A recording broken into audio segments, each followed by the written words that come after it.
Hi నమస్తే welcome to my channel Vasumathi's vlogs. Last video బుధవారం దండి, పొరపాటున గురువారం అని చెప్పిన. ఫ్రూట్స్ కటింగ్ చేస్తే నేను గురువారం అని ఫీల్ అయ్యాను. తర్వాత ఈ వీడియో చూసాక ఓ ఇది కదా గురువారం వీడియో అని. ఏంటంటే ఇంకా చిక్కు పండ్లు కట్ చేసి ఫ్రిడ్జ్లో పెట్టింటి కదా, పిల్లలు తిన్నన్ని తిన్నారు. ఇవి ఏంటంటే జ్యూస్ పండ్లు, నార్మల్గా తినేవి కాదు, కొంచెం హైబ్రిడ్ లాగా ఉంటాయి కదా. చిన్నది మామూలుగా మెత్తగా ఉంటే బాగా తింటుంది, కొన్ని ఎక్కువ తినలేదు. ఇక మేము జ్యూస్ చేసుకొని నేను మా ఆయన పాలు వేసుకొని మేమిద్దరం తీసుకున్నాం. యాక్చువల్గా జ్యూస్ల కంటే కూడా ఫ్రూట్స్ తీసుకోవడమే మంచిదని మా ఫ్యామిలీ డాక్టర్ చెప్పేవాళ్ళు. ఎందుకంటే జ్యూస్లో పిప్పి వెళ్ళిపోతుంది కదా, ఆ పిప్పి పడేయకూడదంట. అది కూడా పడాలి. పండు అయితే అట్లే తింటాము, జ్యూస్లో తినాం కదా, వడగడతాం. అందుకనే అది గుర్తొచ్చి మిక్సీకి వేసాక దీంట్లో వచ్చిన పిప్పి కూడా నేను వాడేశాను. మళ్ళీ మీరు వీడియో చూస్తూ ఆ పిప్పి అంత వేసుకుందని అనుకుంటారేమో అని చెప్తున్నా. ఇంకా నాకు లాస్ట్ వీడియోలో ఒకరు మా పిల్లలను పొగిడారండి. మా పిల్లలు కూడా చదివి వినిపించినాను. పొగిడినది ఏంటి అంటే, మా పిల్లలు మీకు చక్కగా ముత్యాలు లాంటి 2 పిల్లలు ఉన్నారు, వర్రీ కాకండి అని పెట్టారు. చాలా హ్యాపీ అనిపించింది. మా పిల్లలు అంటున్నారు, ఎవరో పరిచయం లేని వాళ్ళే మమ్మల్ని పొగుడుతున్నారు. బట్ కొందరు కొందరు కాదులే, మా సిస్టర్ ఒకసారి ఒక కూతురు ఇష్టము, నా కూతురులో ఒక కూతురు ఇష్టం లేదు అని చెప్పింది మొఖాన్ని. అప్పటి నుండి మా పాప చాలా ఫీల్ అయ్యేది బెంగళూరులో. తర్వాత రిలేషన్స్లో కూడా ఒకసారి చిన్న పాప నువ్వు కొంచెం డిఫరెంట్గా మాట్లాడినారు. ఇలా నేను ఎందుకు ఈరోజు ఈ టాపిక్ ఎత్తుతున్నా అంటే, మన వీడియోస్లో ఏదో ఒక టాపిక్ గురించి ఉంటుంది కదా, ఇది ఇంపార్టెంట్ టాపిక్ అని సమయం వచ్చింది కనుక చెప్తున్నా. ఎవరి పిల్లలనైనా డిఫెన్స్ చేయకండి, ఒకరు మంచోళ్ళు ఒకరు చెడ్డోళ్ళని. మీకు నచ్చినా నచ్చకపోయినా ఇద్దరి గురించి ఏమీ మాట్లాడకండి, ఇద్దరి పాజిటివ్గా మాట్లాడండి. ఆ పిల్లలు ఎంత హర్ట్ అవుతారో నేను చిన్నప్పటి నుండి చూసినాను. నా పిల్లలు కూడా అదే ఫేస్ చేశారు. అందుకే నేను ఎవరి పిల్లలు ఇంట్లో నాకు వీళ్ళు ఇష్టము వాళ్ళు ఇష్టం లేదు అని ఏం మాట్లాడను. ఇష్టం ఉన్నా లేకున్నా ఇష్టం ఉన్నట్టే ఇద్దరు పిల్లలతో నేను బిహేవ్ చేస్తా. అదేమవుతుందంటే పిల్లల మనసులో పడిపోతుందండి. నా చిన్నప్పుడు కూడా మా సిస్టర్ను పొగిడేవాళ్ళు, మా పిన్నమ్మ వాళ్ళంతా. తను ఒక సిస్టమేటిక్ అని, తన లాంటి టాలెంట్ది ఈమెకి ఎప్పుడు ఉండాలి అని. అలా చిన్నప్పుడు ఒక అక్క చెల్లెళ్ళకు ఒకరి మీద ఒకరు నేను గ్రేట్ అనుకొని వాళ్ళు అనుకోవచ్చు, ఒకరు నన్ను పొగడలేదు వాళ్ళనే పొగుడుతున్నాను. బేసిక్గా మా ఫ్యామిలీలో అంతా జరిగింది ఇదే.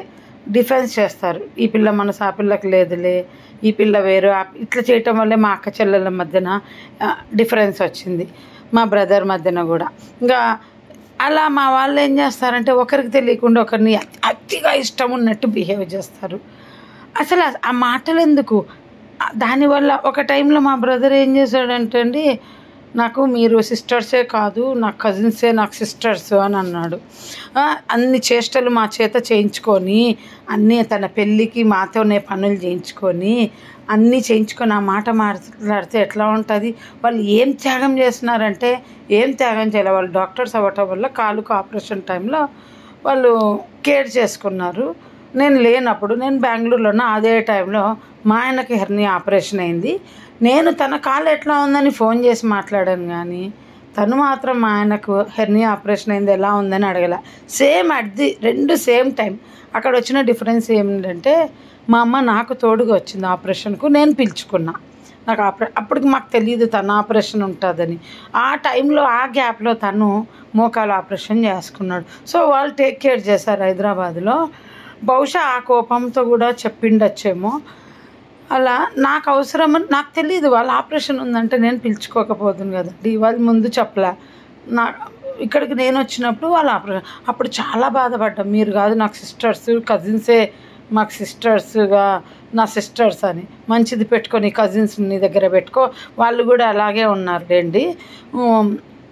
మా దగ్గర అందరినీ వాళ్ళు బాగా చూస్తారు, కాదని చెప్పను నేను. ఉన్నాం ఏమంటే, ఈ డిఫెన్స్ ఎవరి దగ్గర చేయకండి.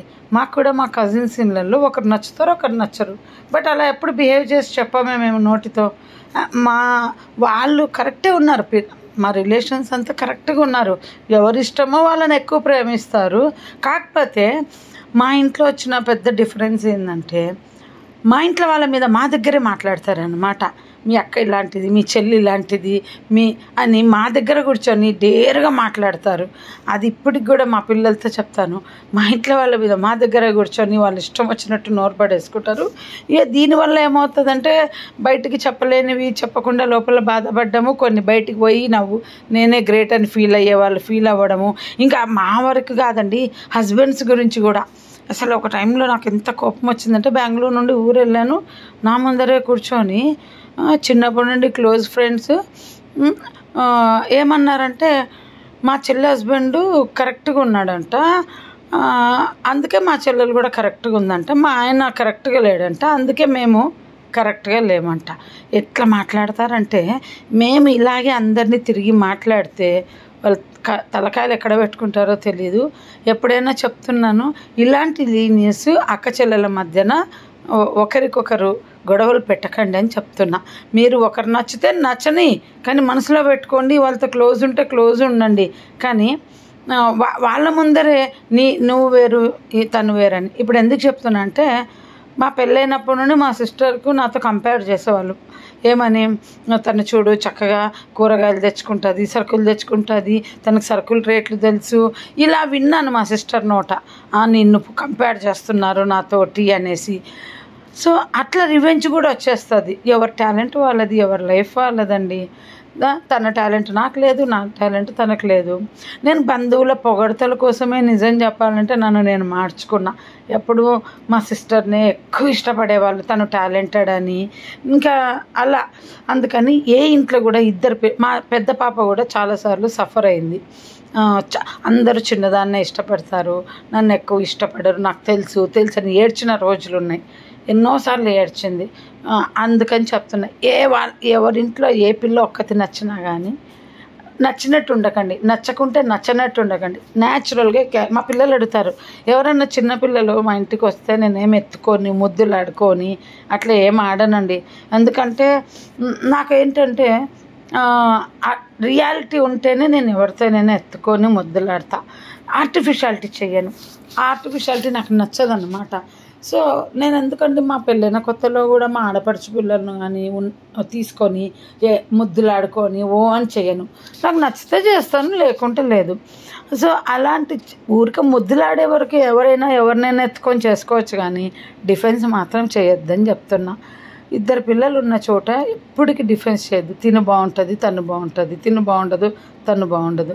అలా వాళ్ళ పేరెంట్స్ వాళ్ళు చెప్తారు, కానీ మనమే దాన్ని కవర్ చేయాలి.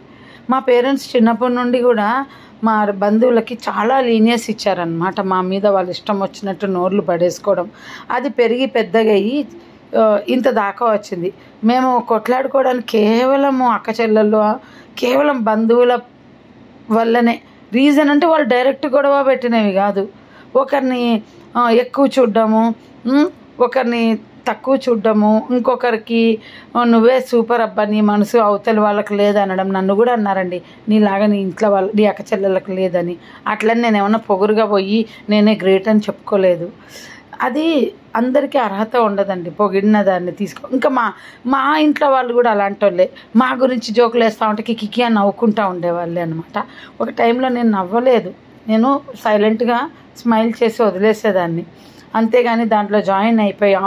అంతెందుకంటే నేను బిజినెస్ చేస్తున్నప్పుడు మా సిస్టర్ను నాతో పోల్చి నీలాగా చేసుకోవచ్చు కదా, ఏమవుతుంది చక్కగా అని నా ముందర అనేవాళ్ళు.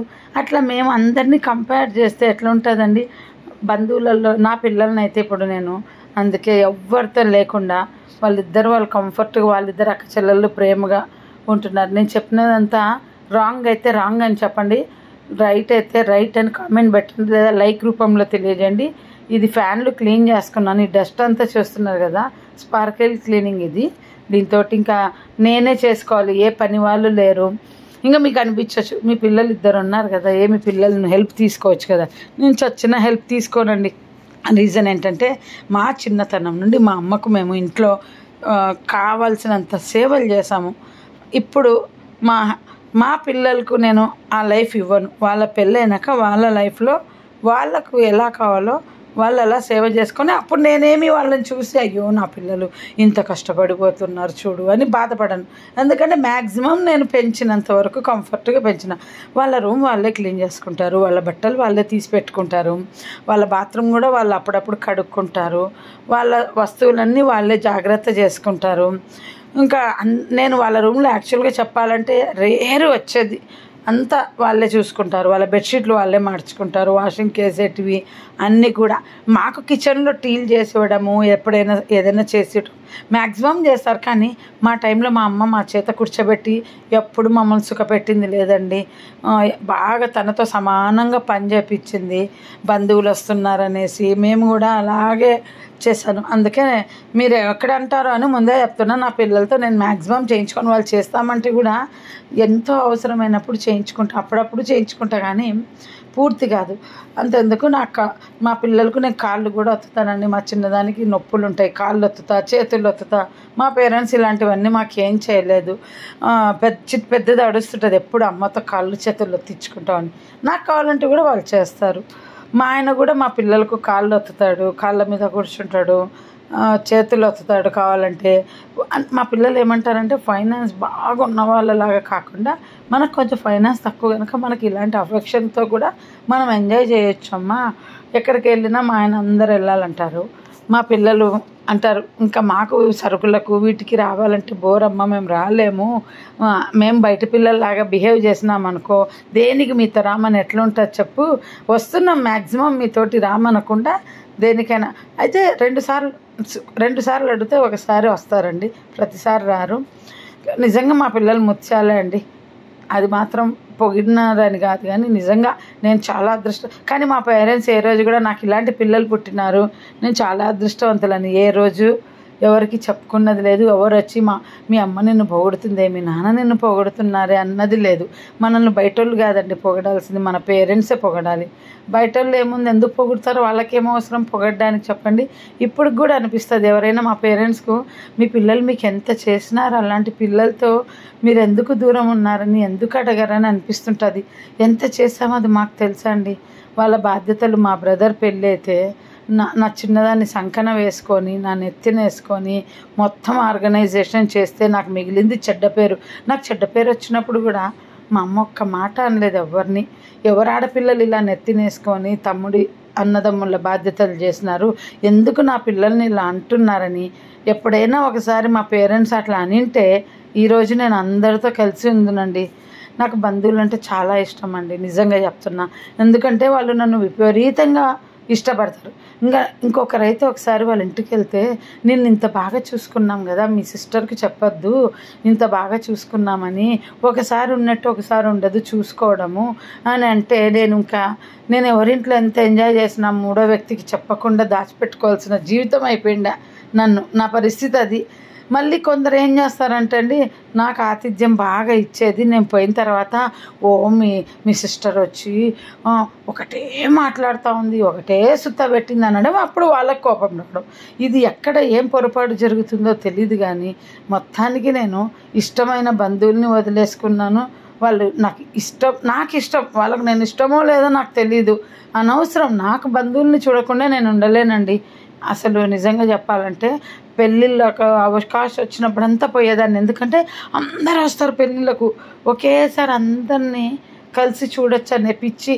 ఇప్పుడు కూడా నాకు ఏ బంధువు గుర్తొచ్చినా కానీ హ్యాపీనెస్ వస్తుంది. బట్ వద్దులే, దూరంగా ఉందాం అంతే. ఇంకోటి ఏంటంటే మా గురువు శిష్యులను నేను వదిలేశానని నా బంధువులంతా నాతో మాట్లాడడం మానేశారండి. తర్వాత మీరు నమ్మరు, నేను దేవుణ్ణి మొక్కొని పూజలు చేసి నాకు మళ్ళీ బంధువుల దగ్గర కావాలని కోరుకున్నా. ఆ తర్వాత మళ్ళీ ఒక 4-5-6 ఏళ్ళకు నేనే వాళ్ళందరినీ దూరం పెట్టేశా. అప్పుడు అర్థమైంది, అప్పుడు దేవుడు నాకు ఇచ్చిన అవకాశం ఇది. వాళ్ళు నన్ను దూరం పెడితే నేను దగ్గర చేసుకున్నాను అంటే వాళ్ళే వచ్చి దగ్గర అయినారు. మళ్ళీ నా చేతులారా మీరు నాకు వద్దు అని నేనే వాళ్ళని దూరం చేసేలాగా నా పూజల వల్ల నాకు ఒక హ్యాపీనెస్. మరి ఒకరిని నేను వదిలేస్తే నన్ను ఎందుకు వదిలేయాలి చెప్పండి. నా గురువు శిష్యులతో నేను గొడవ పెట్టుకున్నాను, దానివల్ల నాతో మాట్లాడమే. మా ఇంటికి వచ్చినప్పుడేమో వస్తారు, ఊర్లు ఖాళీ చేసి వచ్చినప్పుడు నా ఇంట్లో దిగి అకామిడేషన్లు తీసుకునేది, మళ్ళీ వెళ్ళేటప్పుడు మాకు ఒక ఫోన్ కాల్ కూడా ఉండదన్నమాట. అంతే అండి. మా పిల్లలు అందుకే అంటారు, మీ వాళ్ళందరూ అంతే, ఒక్కరు కూడా మెచ్యూరిటీ లేని వాళ్ళు, నువ్వు మంచి పని చేస్తున్నావులే వదిలేసి అని. అప్పుడప్పుడు మా పిల్లలు నన్ను ఎగతాళి చేస్తుంటారు అనుకో చాలా విషయాల్లో, ఏం నాకు ఎవరు లేరన్నా మీరు నన్ను ఇట్లా అంటుంటారని నేను జోక్ చేస్తుంటానండి. ఈరోజు వీడియో అంతా ఇదే చెప్తున్నా అనుకోకండి. నేను వీడియో పెట్టుకున్నది అంతా నాకు ఇప్పుడు సబ్స్క్రైబర్లు మైనస్ అవుతున్నాయి, అంత మైనస్ స్టేజ్కి వెళ్తున్నా, జీరోకి కూడా వెళ్ళొచ్చు. ఎందుకంటే వీడియోస్ కంటే కూడా షార్ట్ వీడియోలే నాకు ఫ్యూచర్ బాగా ఇచ్చినాయి. సో షార్ట్ వీడియోలను బాగా పెంచుకుంటూ పోతూ ఉండాలి. నాకు అంత ఓపిక లేదు. అప్పుడు 3 వీడియోలు పెట్టేదాన్ని ఒక్కొక్క నిమిషము, ఇప్పుడు 3 నిమిషాలు కలిపి ఒకే వీడియో చేసిన. నాకు స్ట్రెస్ అవుతుందండి. టైటిల్ పెట్టడము, దానికి ఎన్ని వ్యూస్ వచ్చినాయి, దీనికి ఎన్ని వ్యూస్ వచ్చినాయి, ఏం వీడియో పెట్టినా ఈ స్ట్రెస్ నుండి బయటపడినాను. ఇప్పుడు కేవలం యూట్యూబ్ ఛానల్ పెట్టుకుంది నా పర్సనల్ ఫీలింగ్ షేర్ చేసుకోనిక. సో గుర్తుపెట్టుకోండి, ఒక ఇంట్లో ఎంతమంది పిల్లలున్నా వీళ్ళ ఇష్టం వాళ్ళ ఇష్టం ఉన్నట్టు నటించకండి. దయచేసి నటిస్తే ఆ పిల్లలకు, అంటే నటిస్తే కాదు, న్యాచురల్గా ఆ పిల్లలు ఇద్దరిని ఒకే రకంగా చూడండి. ఆ పిల్లలు ఫీల్ అవుతారు, హర్ట్ అవుతారు. నా చిన్నప్పటి నుండి జరిగినది, నా పిల్లల లైఫ్లో చూసినది చెప్తున్నా. నేను ఏ రోజు కూడా మా సిస్టర్స్ పిల్లలలో అట్లా చెప్పలేదు నాకు మీ పిల్లలు ఇష్టము వీళ్ళు ఇష్టం. ఈరోజు కూడా మా పిల్లలు అదే మాట్లాడుకున్నాం.